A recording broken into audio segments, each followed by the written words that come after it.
Bonjour à toutes et à tous. Je suis ici chez Thierry Sarr avec Monsieur Eric Keller, l'actuel dirigeant de la société. Bonjour. Bonjour à tous, bonjour. Alors, rentrons dans le vif du sujet. Thierry Sarr existe depuis 1884. Oui, Est-ce que Thierry Sarr a toujours fait que des rasoirs ou est-ce que la fabrique s'est arrêtée un moment pour faire autre chose, compléter? alors Thierry Sarr fabrique des rasoirs depuis 1884. Donc à l'époque c'était un forgeron, donc Monsieur Thiers, qui a justement créé son entreprise pour forger des rasoirs pour la ville de Thiers. Et donc il s'est associé avec sa femme, donc qui s'appelait Madame Issard, dû le nom de Thierry Issard. Donc c'était Monsieur Thiers et Madame Issard, Super. voilà, qui avait créé à l'époque, qui était forgeron à Pont-Haut. Donc voilà, il avait créé ses modèles à lui et il forgeait lui-même ses rasoirs. D'accord. Alors, quel pourcentage aujourd'hui représente la fabrication de rasoirs par rapport au reste de l'activité? Alors au reste de l'activité, on est environ à 60% à peu près. D'accord. Par rapport, donc après, on a les couteaux de cuisine, donc on a les couteaux de poche, on a tout ce qui est pour la boucherie, donc la taillanderie, donc les feuilles de boucher, les scies de boucher. Et oui, ça représente parce que depuis, on va dire depuis une dizaine d'années, ça revient à la mode. Ok. Donc Oui. voilà, à une époque, donc dans les années 70-80, donc on a eu une chute justement des ventes De rasoirs, de rasoirs et forcément. parce que bon le gilet était arrivé et donc les gens se rasaient, c'était plus facile de se raser avec un gilet qu'un rasoir. Oui. Et donc après c'est pour ça qu'on s'est lancé dans le couteau de cuisine, etc., le couteau de poche. D'accord. Mais on n'a pas abandonné le rasoir. On était D'accord. beaucoup moins à fabriquer le rasoir. Oui. Et maintenant, depuis, ouais, on va dire depuis une dizaine d'années, on cherche même à recruter des jeunes pour continuer la fabrication de ce joli, joli objet, quoi. D'accord. Ah Voilà, oui, c'est en plein essor, voilà. toujours. Alors, combien d'étapes y a-t-il pour fabriquer un rasoir? Alors rien que pour fabriquer une lame, Oui. donc si on part du départ de la forge, Hmm. il y a 50 étapes. D'accord. Donc on se dit que c'est beaucoup plus facile de fabriquer un rasoir qu'un couteau de poche. En fin de compte, non, parce que le rasoir, c'est 50 étapes donc de meulage, de préparation, de polissage. Et c'est vraiment. Il faut que la lame, à la fin, faut que la lame rase, quoi. Donc Oui. il faut être minutieux dans son travail, il faut avoir la patience. Et puis c'est des étapes qui sont faites par nos compagnons qui font des étapes de. Donc ils prennent 50 lames, par exemple, Oui. et ils la font de A à Z. D'accord. C'est pas, il n'y a pas un intermédiaire, c'est vraiment la même personne qui fabrique le rasoir de A à Z. D'accord. C'est pas plusieurs ouvriers qui ont pris Non, une tâche non. fixe. Non, Donc non. on impose 50 pièces parce qu'en fin de compte, c'est pour les yeux. Ok. On ne peut pas en donner plus parce qu'au bout d'un moment, la personne ne va pas voir les défauts. Hmm. Donc 50 pièces, c'est vraiment le maximum. Ok. Donc on peut en faire 10, on peut en faire 12. Oui. Mais 50 pièces, voilà, de A à Z, du départ de la forge, de la préparation, du meulage, après du polissage et après du montage, et la préparation de la chasse aussi, ce qu'on appelle la Oui. chasse, donc le marche du Bien sûr. rasoir. Et donc c'est pour ça que chaque personne vraiment est heureux de faire ce produit-là, parce que bon, il le fabrique vraiment tout de A à Z, quoi. D'accord. Il y a un bon résultat de ce côté-là, quoi. Oui. Oui. Oui. Voilà. Aucun doute. Et justement, combien de temps faut-il pour fabriquer un rasoir de A à Z? Alors, pour fabriquer déjà, euh, rien que la lame, il faut environ entre 11 et 15 heures Ok. pour une lame. Pour une lame. Ah, tu en connais une série de 50. Donc 50, ça représente quand même beaucoup de travail. Ouais. Ouais. Et bon, après, c'est pas le temps de faire le montage, bon, il faut préparer la Hmm. chasse, mais le plus long, c'est la lame en fait. Ouais. Donc après, chaque opérateur, il peut y avoir un temps différent. Bon, si vous Oui. êtes un apprenti, bien sûr, il va mettre beaucoup plus de temps. Bon, l'apprentissage, en général, il faut environ 2 ans Ok. pour apprendre, pour vraiment assimiler toutes les étapes du Ok. rasoir. Et au bout de 2 ans, quand vous avez appris à tous les rangs, après, ben, vous mettez beaucoup moins de temps, bien sûr. Hmm. Mais pendant 2 ans, on répète plusieurs étapes, Oui. avant de passer à la deuxième, avant de passer à la troisième. Ok. Donc c'est pour ça qu'au début, c'est un peu, on va dire, c'est un peu long, Ouais. l'apprentissage. Mais au bout, on est gagnant, parce que bon, si on arrive vraiment à fabriquer un rasoir, ben, c'est plaisant de le fabriquer, quoi. Ok. C'est parce que c'est un objet qui est rare et un objet qui nous rappelle nos anciens, nos Mmh. grands-parents, voilà. Une autre époque, on va dire. Ah oui, tout à fait. Et comme le vintage maintenant revient à la mode, voilà. Ouais. Et puis bon, les clients qui achètent le rasoir, ils ont une pensée un peu économique et écologique. Oui, Parce que économique, parce que bon, quand vous achetez un gilet, vous achetez les 4-5 lames, ça vous coûte quand même un certain coût. oui. Un rasoir, c'est vrai que c'est un investissement, Mmh. mais voilà, l'investissement, il est vite amorti parce que bon, vous allez le garder à vie. Oui. Et vous n'allez pas le jeter. Comme les Oui. lames jetables, là, vous le gardez chez vous, vous pouvez même le transmettre à vos enfants, Ah oui. enfin, à vos petits-enfants. C'est un objet qui peut être collector dans les années à venir, quoi. Ouais, ça c'est durable et Voilà, c'est durable. c'est un plaisir justement de le confier ensuite De le confier et puis à la génération d'après. de raconter une histoire sur cet objet-là, quoi. Ouais, Parce qu'il y a toujours une histoire. d'accord. Et donc Thierry Sard aujourd'hui fabrique à la fois les chasses, à la fois les lames, Oui. et a un panel assez impressionnant de possibilités. Est-ce que vous savez combien il y a de variations possibles entre les tailles, entre les couleurs, entre les matériaux? Alors les tailles, on va du 2 huitièmes Oui. jusqu'au 8 huitièmes. Mhm. Donc on a le 2 huitièmes, le 3 Et le huitièmes, 8. le 4 huitièmes, le 5 huitièmes, le 6 huitièmes, le 7 huitièmes et le 8 huitièmes. Donc ça en fait 7. Après, il y a les déclinaisons des rasoirs qui sont guillochés, Oui. donc avec les dos guillochés, avec, donc après c'est au niveau des marques, au niveau de Mm. la finition, donc on a des finitions brossées des deux côtés, brossées polyméroir des deux côtés. Il y a une palette de finitions énorme. Après, c'est Oui. le rasage, le- comment dire, le rasage sera toujours le même. Oui. Le fil sera toujours le même, mais en fait, c'est une question de finition, une question de goût. Comme pour les chasses, on va de la chasse en olivier, on a des bois, on a des cornes, on peut avoir aussi de l'ivoire de mammouth aussi, Oui. pour des modèles un peu plus haut de gamme. Après, on peut avoir de la ballonne, des manches en résine, en inclusion. Enfin, Oui. il y a une palette vraiment très très large à Thierry Sard. La personnalisation Voilà, on a vraiment le choix. Alors sur un après, reste. quand vous débutez le rasage, vous n'allez pas investir dans un rasoir qui va coûter Mm. un certain prix. Oui.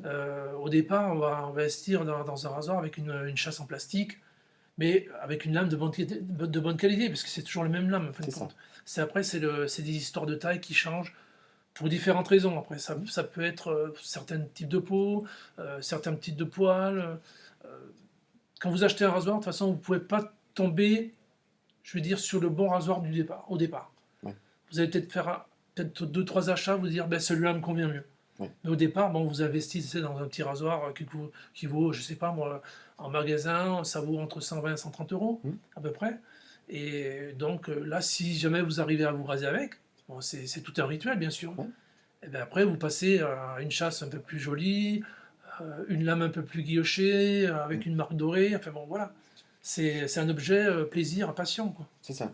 Le plaisir d'utiliser un bel objet, Voilà. que le bel objet soit usuel. Voilà, c'est Ça, ça. c'est Et puis même si certains clients n'arrivent pas à se raser, bon, des fois j'en ai au téléphone qui me disent, ouais, j'arrive pas à me raser, mais bon, je veux pas tenter parce que ça fait plusieurs fois que j'essaye, je Mm. n'y arrive pas. Ouais. Donc ça va dépendre de la peau, ça va dépendre de la patience de la personne. Et il se dit, mais moi je vais le garder dans ma vitrine, parce Ouais. que c'est un objet qui va prendre de la valeur dans le temps, Mm. qui va être collector, etc. etc. Donc c'est des objets qu'on ne voit pas non plus tous les jours. Ouais. Donc par rapport à certaines années que les gens se rasent avec ça, Mm. là maintenant c'est un objet, on va dire c'est un objet vintage, mais qui revient à la mode parce que voilà, les gens consomment autrement, Ouais. ils n'ont plus envie de jeter, Mm. ils ont envie d'avoir un objet qui dure dans le temps et de le transmettre. Voilà. Très bien. Alors, de quoi êtes-vous le plus fier aujourd'hui? Alors le plus fier dans tout ce que l'on produit, Ouais. ben, nous on est fiers de notre savoir-faire, Ouais. 100% Made in France. Ok. Voilà, parce que bon, on se bat pour ça, on se bat pour fabriquer tout chez nous.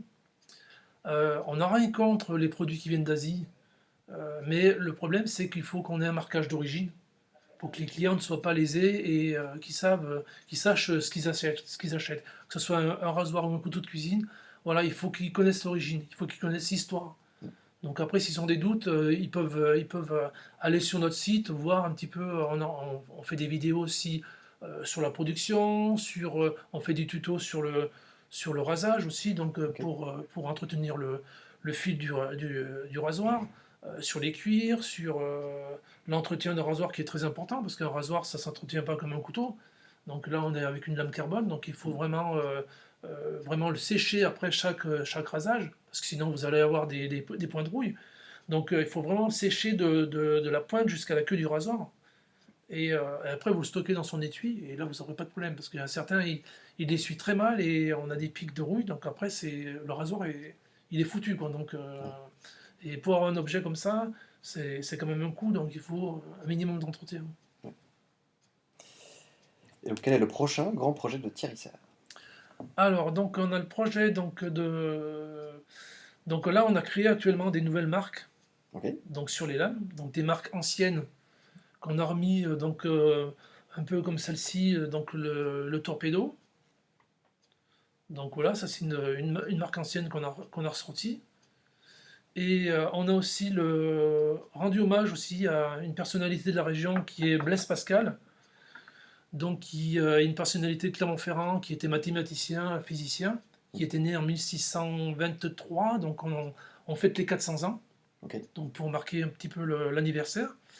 Et puis après, on a des nouvelles chasses comme voilà, en fibre de carbone, on a de la ballonne aussi. Ici, on peut un peu mettre un petit peu toutes les couleurs. oui, On a du peuplier stabilisé. Donc voilà, des chasses comme ça. Donc avec la marque Torpedo aussi. magnifique. Voilà, après, on a rendu aussi un petit hommage au Tour de France qui va passer dans le Puy-de-Dôme. Donc voilà, avec la marque Tour 2023. Donc avec les cyclistes qui montent le Puy-de-Dôme. Donc avec une chasse en olivier. Donc là, on est en 5 ou 6 huitièmes, on doit être en 5 huitièmes là. Mm. Donc, et puis là, on a le projet de faire une chasse un petit peu ergonomique. Donc pour que quand vous vous rasez, on est à l'emplacement des deux doigts ici, donc on aura une chasse un peu plus fine, Ok, un peu différente. ouais, Et, euh, et on a sorti aussi dernièrement un petit procédé, donc avec la chasse et donc la lame, avec un procédé chimique. mm, Donc avec une réaction de l'acier, donc on a sorti ces petits motifs-là avec donc des brins d'acier, on a des nuages d'acier aussi sur les chasses, vous voyez, donc qui ressemblent un petit peu à une map monde ouais, c'est vrai. aussi. Une vitre givrée. Voilà, donc après c'est un peu comme on a un peu l'aspect du Damas, mais sauf on n'a pas le même coup du Damas. Voilà, Ouais, là on est un peu plus prononcé sur la lame, donc on voit bien que c'est un décor qui est en relief en fin de compte. Donc au ouais, doigt, on ressent c'est vraiment le relief de ce motif-là. Et donc voilà, on peut faire la chasse, on peut faire la lame aussi avec. Donc après, on a aussi des dos, un nouveau dos aussi laser, avec des nouveaux motifs. chouette. Donc qui est très fin, avec un petit motif de losange. Mm, Et toujours avec la marque, bien sûr, Pierre Thiers, ok, forgé main. Donc ça, c'est des modèles, ce qu'on appelle les modèles festons, avec un dos lisse. mm, qu'on a, donc on a fait une gravure avec un dos laser. Et là, c'est pareil aussi avec un dos lisse. Donc ça, c'est une série qui est toute nouvelle, qu'on a sortie il y a très peu de temps. Voilà, on essaie d'un petit peu de se démarquer un peu. mm. Bon, on voit qu'il y a toujours de la créativité. Ouais, ben, on essaie plus ou moins tous les jours de créer. Mais bon, après, si on voulait créer, on aurait tellement de modèles que déjà, Tellement de qu'avec choses. tous les modèles qu'on a, c'est assez diversifié, donc il Mm, ne faut pas trop se disperser non plus, parce qu'après les clients ne s'y retrouvent pas. ouais, Et bon, mais ce qu'il y a, c'est que les clients aiment bien avoir le choix aussi, donc ouais. Ouais, de personnaliser un petit peu ben, d'avoir son rasoir un petit peu unique, quoi. ouais, Une c'est fois qu'on vraiment s'est très choisi original. avec, voilà. C'est vrai que et puis bon, pour l'instant, on est les seuls à les faire. Bon, je sais que ça Mm, va se développer avec d'autres produits, donc on a fait déjà des couteaux de poche avec. ok, Mais voilà, après, on essaie aussi, vu la période actuelle, de réduire un peu les coûts, ouais, parce que les gens n'ont pas forcément les moyens d'acheter un rasoir Damas. mm, Donc là, ça peut être une alternative au rasoir Damas, ok, tout en ayant un décor qui ressemble au Damas. ouais. Mais pas du tout le même procédé. Parce que le D'accord. Damas, c'est autre chose. C'est un millefeuille, vous avez plusieurs couches Ouais, d'acier qui sont repliées les unes sur les autres à la forge. Là, c'est pas du tout le même travail. ok. Mais ça fait un aspect quand même assez original, Ouais. on va dire. C'est magnifique. Et donc la chasse est bien sûr tout en inox, hein. On a uniquement les lames qui sont en acier carbone, Ok, pour un rasage optimum. parfait. Voilà. Donc ça c'était les dernières nouveautés. Donc après aussi on avait le projet de faire une... donc ça on va pas trop en parler encore, mais on a encore un projet de faire une autre nouveauté, mais Ok. c'est dans les clous pour l'instant. Ça fait 1 an que c'est dans les clous. On essaie de... on manque de temps, on manque de... on veut sortir un produit qui soit sécurisant pour les clients Mm. et on veut pas se tromper, quoi, on veut pas se Ouais. louper. On veut vraiment faire quelque chose de bien et on veut sortir un peu du lot de ce qui se fait un peu partout. Donc Ok. voilà, quand ça va sortir, je pense que voilà, ça va être quelque chose de bien. Très bien. On n'en dit pas plus, mais on a hâte de voir ça. Voilà, exactement. Bon. Merci beaucoup, Eric. Ben, merci à vous et puis Et j'espère que cette vidéo vous a plu. Et à bientôt. à bientôt. Au revoir.